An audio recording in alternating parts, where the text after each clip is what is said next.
Shri Education.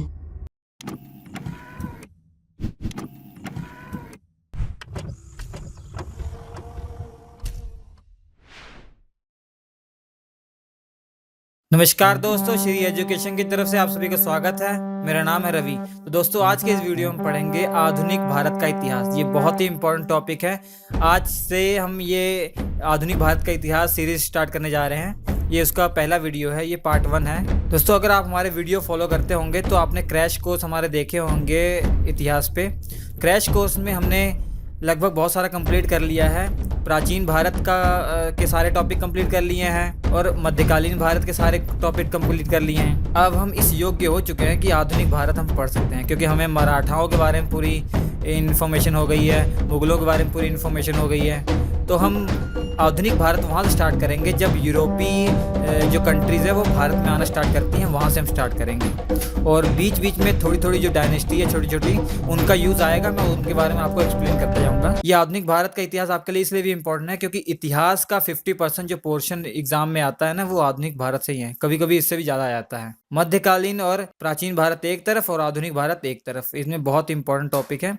जो अंग्रेजों का शासनकाल है वो सबसे ज़्यादा इंपॉर्टेंट है। ये हम पूरी डिटेल में पढ़ेंगे आधुनिक भारत का इतिहास। जो क्रैश कोर्स हमारा चल रहा है वो तो चलता ही रहेगा, उनमें भी आधुनिक भारत का इतिहास आएगा। वो क्रैश कोर्स के तरीके से पढ़ेंगे, यहाँ पे हम फुल डिटेल के तरीके से पढ़ेंगे। भारत में जो भी गवर्नमेंट एग्जाम होता है जिनमें हिस्ट्री पूछा जाता है, उनमें उन सभी एग्जामों के लिए ये जरूरी है। सारे पूरा कोर्स इसमें कंप्लीट हो जाएगा। आइए देखते हैं हम स्टार्ट कहाँ से करेंगे कि यूरोपियों का भारत में आगमन।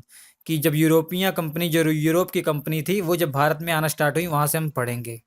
सबसे पहले जो कंपनी आई थी वो पुर्तगाल की कंपनी थी। पुर्तगाली आए थे सबसे पहले, उसके बाद डच आए थे, फिर अंग्रेज आए थे। सबसे पहले यहाँ पे वो कंफ्यूजन होता है स्टूडेंट्स को। कई स्टूडेंट्स का मानना होता है अंग्रेज आए थे, कई स्टूडेंट्स कहते हैं डच आए थे। तो याद रखिए, सबसे पहले डच आए थे। मैं आपको इसकी पूरी डिटेल ही बताऊंगा, क्योंकि किताबों में कई लिखा होता है 1602 यहाँ लिखा होता है और यहाँ पे 1600 लिखा होता है। तो स्टूडेंट सोच लेते हैं कि अंग्रेज पहले आए थे। अच्छा, ऐसा बिल्कुल नहीं है। 1600 में तो अंग्रेज की कंपनी को, जो अंग्रेज ईस्ट इंडिया कंपनी थी, ब्रिटिश ईस्ट इंडिया कंपनी थी, इसको परमिशन मिली थी। ये जो कंपनी चार्टेड हुई थी कि ईस्ट साइड में आप व्यापार कर सकते हैं, तो 1600 में इसकी स्थापना हुई थी कंपनी की। वैसे 1602 में हुई थी, मगर अंग्रेज जो पहले आए थे, मैं एक्सप्लेन करूंगा कि डच के बाद एक अंग्रेज आए थे। और ये 1602 जो है, ये भी इनकी कंपनी का जो स्थापना वो ईयर है, वो है ये। उस अंग्रेज के बाद आया था डैनिश आया था। ये बिल्कुल ही बहुत ज़्यादा इंपॉर्टेंट नहीं है डैनिश के बारे में।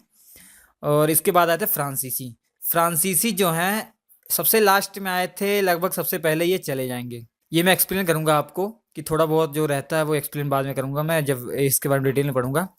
अब देखिए, पुर्तगाली जो हैं, आप कह सकते हैं कि सबसे पहले आए थे और सबसे लास्ट में जाएंगे।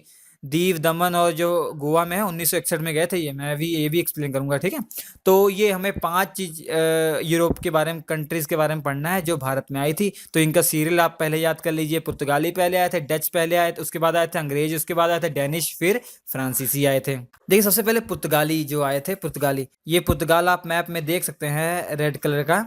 ये वर्ल्ड मैप आपका ये कोने में है, वर्ल्ड मैप में भी देख सकते हैं। तो ये वाला एरिया है जो यूरोप कंट्री हैं, उनमें से एक जो कोने में है, ये पुर्तगाल है। स्पेन के बगल में ये है स्पेन। तो पुर्तगाली यहाँ से, ये पुर्तगाल है, तो यहाँ से आए थे ये। देखिए, अगर वर्ल्ड मैप में देखें तो ये पुर्तगाल है, ये देख सकते हैं आप, ये पुर्तगाल है। ये वाला छोटा सा एरिया क्या है, पुर्तगाल। आप देख सकते हैं ये पानी का जो रास्ता है, ये यहाँ से भारत आए थे, ठीक है। मैं आपको बताऊंगा कि कहाँ कहाँ रुके थे, कैसे कैसे आए थे, वो अभी बाद में बताऊंगा।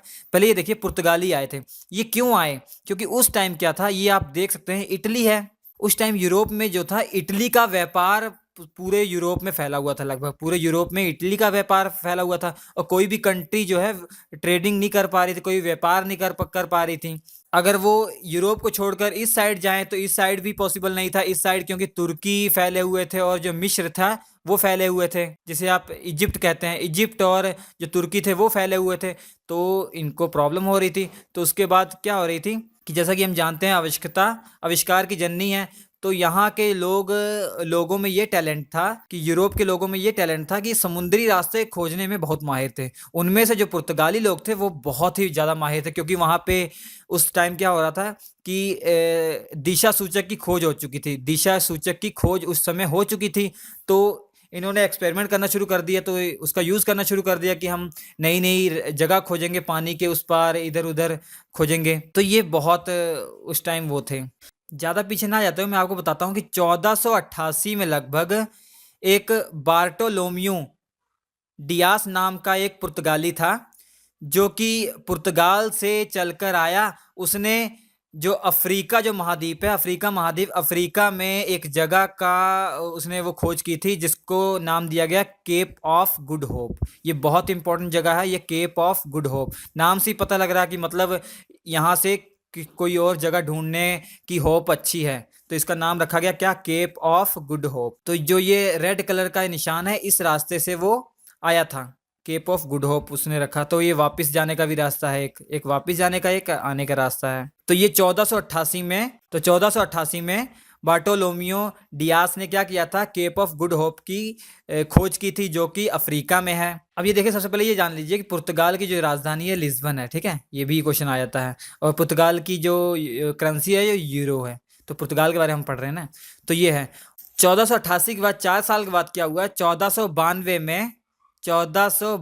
में एक इटली का वो पर्सन था जिसका नाम था कोलंबस, आप जानते हैं। तो स्पेन वालों ने क्या किया कि कोलंबस पे पैसे लगाए। कोलंबस जानिए इटली का था, और स्पेन देश ने क्या किया, कोलंबस पर पैसे लगाए, क्योंकि कोलंबस उस समय जो खोज करने में माहिर था, मतलब नई नई जगह की खोज करने में बहुत माहिर था। स्पेन वालों ने पूरा पैसा लगाया कि आप नई जगह खोज के लाइए। तो कोलंबस ने कहा ठीक है, चल देते हैं। मैं ये डिटेल में आगे बताऊंगा, मैं वैसे आपको ओवरव्यू बता रहा हूँ कि स्पेन वालों ने कहा भैया जाओ खोज के लाओ जगह। उन्होंने बता दिया था कि उन्होंने सुना था कि एशिया महाद्वीप में बहुत सारी ऐसी जगह है जहाँ पे एक देश है भारत, भारत के नाम सुना था उन्होंने कि वो सोने की चिड़िया है। वहाँ पे जो तुर्की थे वो आक्रमण कर रहे थे, दिल्ली सल्तनत तो ऐसी हुई ना, तो तुर्की थे वो सब सामान चीजें लूट उट के ले जा रहे थे, ये वो। तो उन्होंने सुना था कि वहां पे अच्छा व्यापार हो सकता है। तो फिर कोलंबस निकल दिया 1492 में भारत की खोज में, एशिया की खोज में।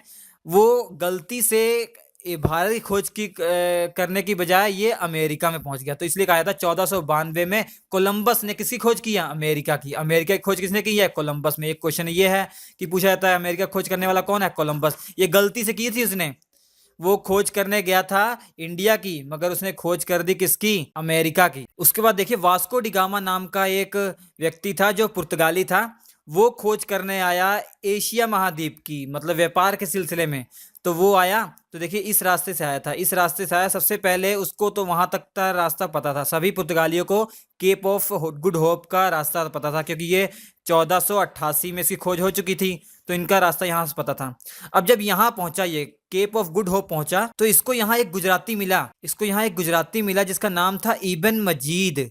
इबन मजीद, ये इंपॉर्टेंट नहीं है, बस आप कहानी सुन के ये भूल जाइए, उसके बाद ये नाम इसका नहीं पूछा जाता। इसको गुजराती मिला इबन मजीद, जो इसको ले गया कहाँ पे, भारत में ले गया। हम जानते हैं ये कालीकट पे आया था, आगे मैं डिटेल में बताऊंगा, सबसे पहले वैसे बता रहा हूँ, ठीक है। कालीकट में आया, फिर उसके बाद ये मसाले वसाले लेके, काली मिर्च मिर्च लेके, जड़ी बूटियां लेके, फिर इस रास्ते से वापस आया था, इस रास्ते से वापस आया था, ठीक है। तो भारत की खोज किसने की थी, वास्को डिगामा ने की थी। कब की थी, 1498 में। आइए डिटेल में पढ़ते हैं। तो सबसे पहले हम जानते हैं कौन आए थे, पुर्तगाली आए थे। सबसे पहला ये क्वेश्चन पूछा था 1492 में कोलंबस इंडिया की खोज करता हुआ कहाँ पहुंच गया, अमेरिका पहुंच गया। तो अमेरिका खोज किसने की, 1492 में कोलंबस ने की है।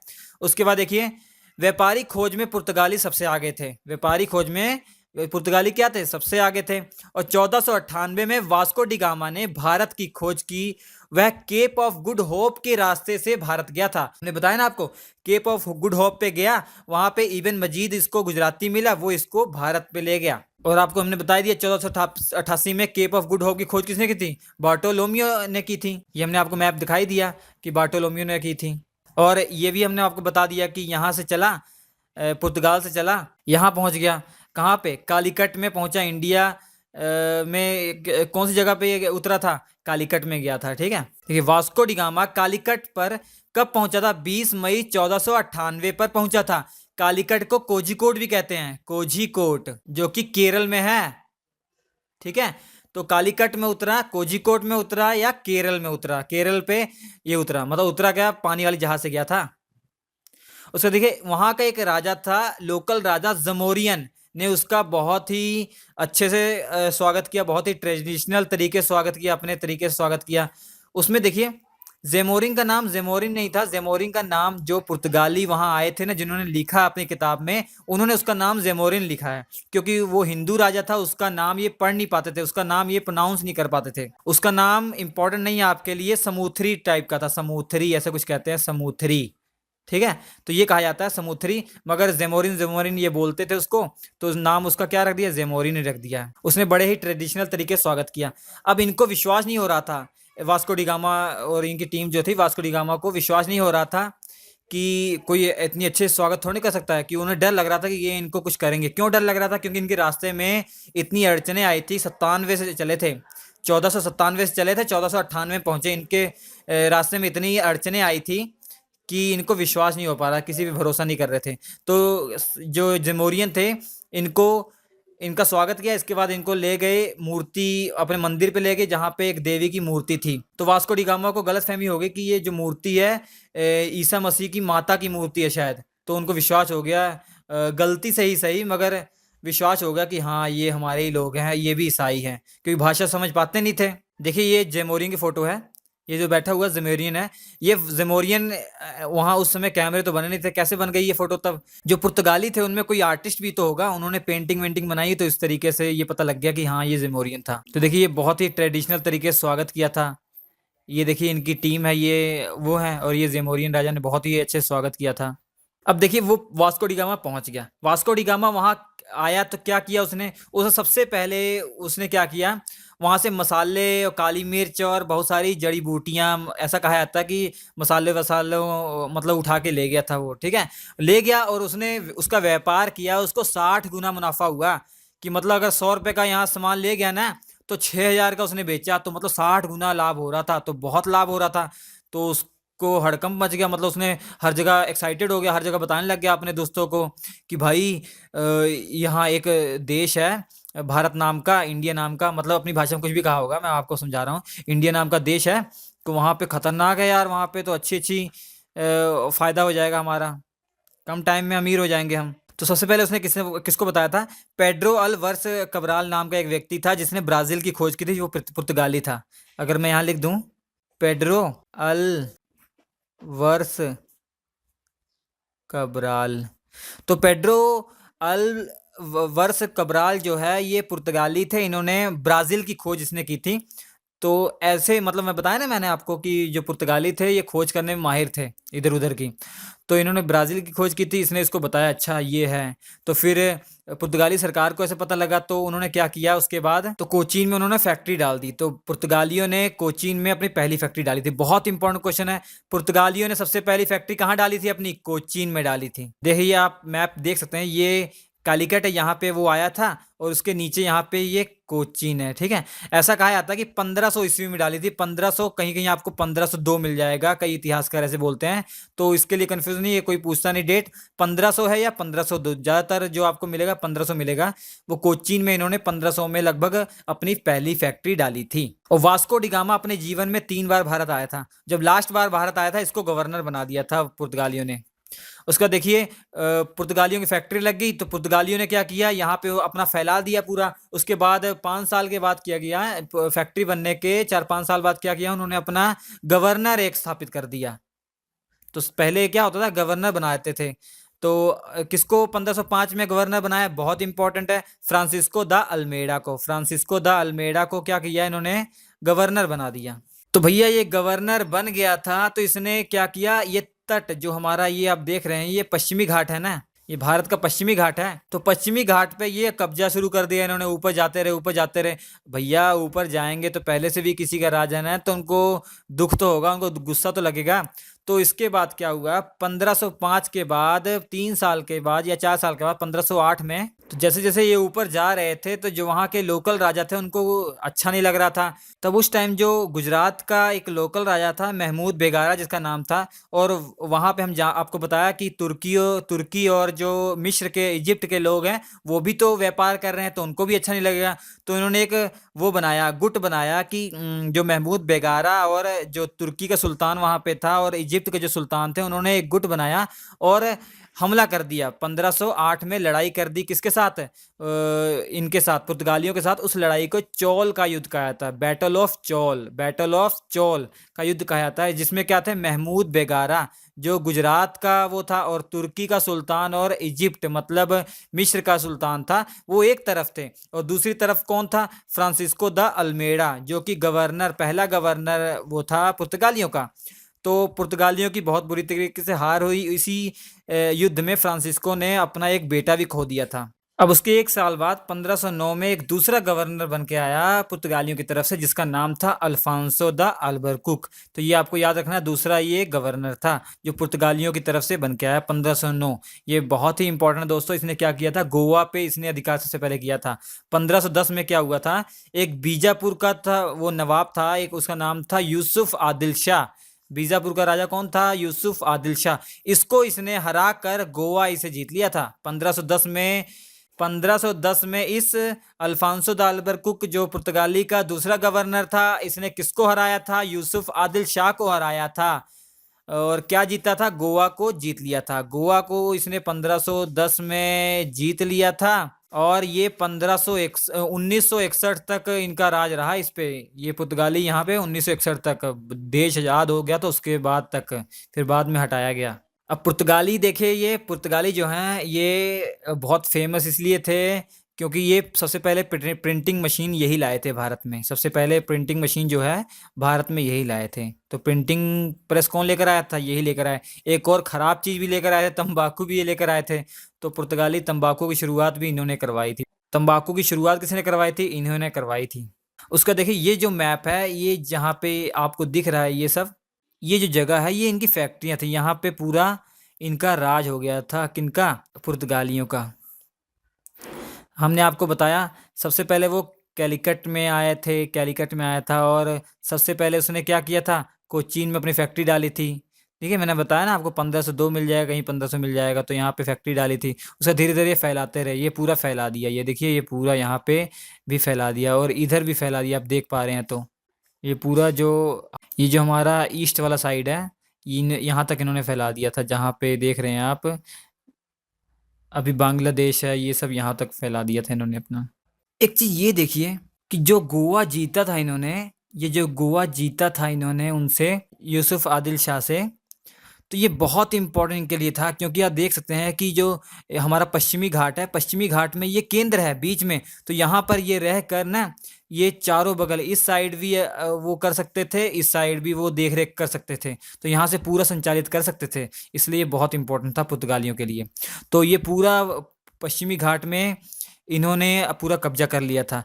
तो कोई भी इधर उधर आए जाए, मतलब कोई भी समुद्री रास्ते से इधर इधर उधर क्रॉस करे, तो ये उनसे टैक्स भी लेते थे, उनसे कर भी लेते थे ये। ठीक है, अब देखिए ध्यान से सुनिएगा, 1498 में ये आया था वास्को डी गामा। उस समय सोचिए कौन सा टाइम चल रहा था, उस समय भारत पर दिल्ली सल्तनत चल रही थी, क्योंकि 1526 में बाबर आया था ना, तो 1526 से मुगल हुआ, तो उस समय मुगल नहीं था, तो उस टाइम क्या था, दिल्ली सल्तनत चल रही थी। और दिल्ली सल्तनत का जो आखिरी वंश था, लोधी वंश, वो चल रहा था। याद रखिएगा, ये जो पहले पढ़ चुके हैं आप ना, उसको आप मिलाते जाइएगा, तब अच्छा लगेगा, तब मजा आएगा आपको पढ़ने में। तो अब ये याद रखिए, ये चल रहा था। उसके बाद देखिए धीरे धीरे टाइम बीतता गया, 1550 साल हो गए, मतलब 1550 से ऊपर जब हो गए, तो इनका लगभग देख सकते हैं ये पूरा ये हो गया होगा लगभग, ये पश्चिमी घाट में। तब ये जब मुगल भी आते थे ना इधर से, तो मुगलों से भी पैसा लिया जाता था, मुगल से भी पैसा लिया जाता था ये। तो ये सबसे पैसे लेते थे ये। अब देखिए उसके बाद आए डच। अब डच जो है वो नीदरलैंड के निवासी थे। ठीक है, याद रखिए नीदरलैंड के निवासी थे। ये आपके लिए दूसरी जुलाई ने, ये इंपॉर्टेंट नहीं है। कार्नेलिस द हाउटमैन या हस्तमान भी कहीं लिखा होता है, हाउटमैन या हस्तमान, ये 1596 में आने वाला पहला डच नागरिक था। तो ये वैसे ही है, मैंने बता दिया आपको, ये इंपॉर्टेंट नहीं है। तो ये आने वाला 1596 में क्या था, पहला डच नागरिक था। अब 1602 में डच ईस्ट इंडिया कंपनी की स्थापना हुई। तो याद रखिए 1602 में, जबकि 1600 में हुई थी ब्रिटिश ईस्ट इंडिया कंपनी की स्थापना हुई थी। इसकी बाद में हुई है, मगर ये पहले आए थे। देखिए ये आ गए थे उस टाइम। और 1605 में इन्होंने क्या किया था, मसूलीपट्टनम में इन्होंने अपनी पहली फैक्ट्री भी खोल दी थी। मसूलीपट्टनम कहाँ है, मसूलीपट्टनम है जो कोरामंडल जो तट है उनमें एक है। देखिए यहाँ पे ये मसूलीपट्टनम है, ये है हमारा मसूलीपट्टनम।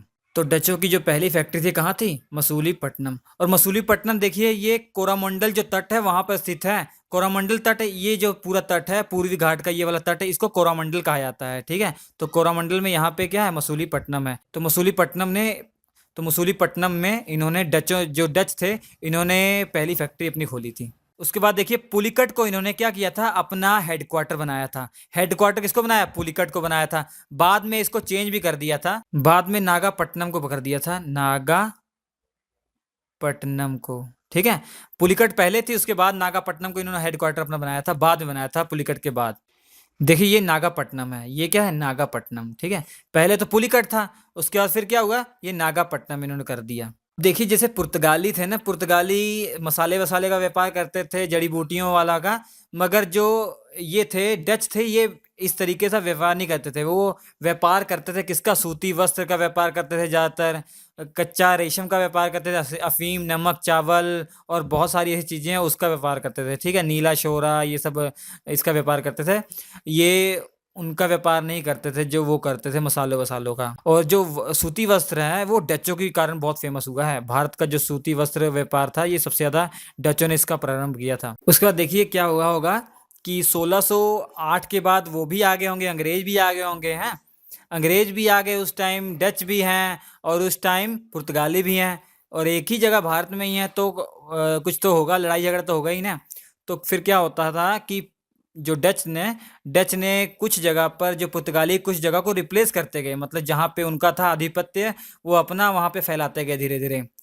और अंग्रेज भी आ गए तो संघर्ष होगा, तो अंग्रेजों के साथ इनकी लड़ाइयाँ भी होनी शुरू हो गई। तो उसके बाद में क्या हुआ? 1667 में एक डील हुई कि अंग्रेजों के साथ डील क्या हुई? अंग्रेजों और डचों की, ये बच्चों लिख रहे हैं, डच हैं, ठीक है, डचों की डील हुई, के बीच एक डील हुई कि आप इंडिया ले लो। डचों ने कहा कि आप इंडिया संभालो अंग्रेजों को, और हमें इंडोनेशिया दे दो, ठीक है।